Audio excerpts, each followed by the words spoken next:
பாலமுரளி கிருஷ்ணா உடைய நினைவுகளை பகிர்ந்து கொள்வதற்காக வீணை காயத்ரி தொலைபேசி வாயிலாக இணைந்திருக்கிறார். வணக்கம்மா. வணக்கம்ங்க. பாலமுரளி கிருஷ்ணா தற்போது நம்மோடு இல்லை அப்படிங்கிற ஒரு துக்கமான செய்தி இருக்கிறது.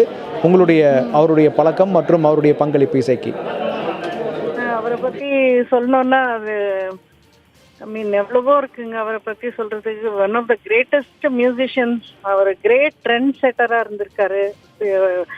அவர் சங்கீதத்தை பற்றி என்ன சொல்றது, நான் அப்படியே அவரோட ஆரம்பத்துல இருந்து அவரோட ரசிகன். குழந்தை பருவத்துல இருந்து அவரை தெரியும்.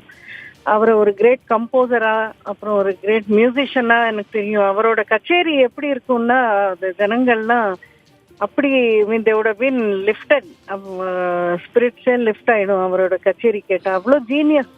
அவரை பத்தி வார்த்தை என்ன சொல்றதுன்னு தெரியல. I am very very upset. அதுவும் ஆந்திரால இருந்து வந்து இங்க செட்டில் ஆகி அவர் அப்படியே ஒரு தமிழ்காரராட்டமே அவர் யூஸ் டு பி. ஆக்சுவலி எனக்கும் அந்த மாதிரி தான் தெரியும். என்னோட 9வது வயசுல இருந்து எனக்கு அவரை தெரியும். நிறைய அவர் கூட நான் வாசிச்சிருக்கேன். அந்த பாக்கியமும் எனக்கு கிடைச்சிருக்கு.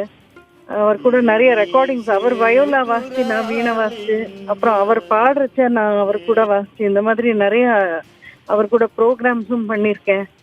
அவர் இல்லை இன்னைக்குன்றது எனக்கு பெரிய ரொம்ப அதிர்ச்சியா இருக்கு. நிச்சயமாக உங்களுடைய தகவலுக்கு மிக்க நன்றி.